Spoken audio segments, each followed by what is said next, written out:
This is not just a planet. This is a patient, lying silent under scientific examination. Mars, cold, dry, scarred by time. Today, robotic explorers move carefully across its surface, scanning, drilling, analyzing, like surgeons in an operating room. Every rock is a sample. Every layer is a medical record of a world that may have once been alive. Look at these formations. The cracks in the soil, the mineral deposits, the sediment layers inside places like Jezero Crater. On Earth, these signs often form in the presence of water. And where water exists, life can begin. Scientists are searching for biosignatures, microscopic chemical traces that act like fingerprints of ancient organisms.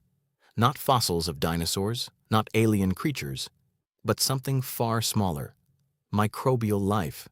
If even a single confirmed biosignature is found, it would be the most important discovery in human history, because it would mean life is not exclusive to Earth.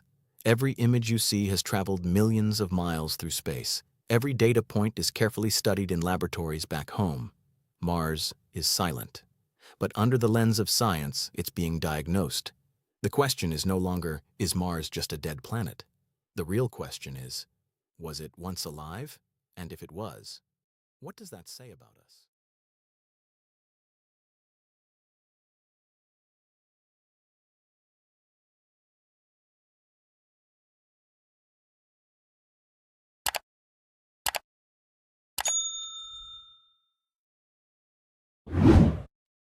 Mars Mysteries, Moon Secrets, Artemis Moon Mission Updates, only on Planet Alive. Subscribe, like, and share to stay connected to space.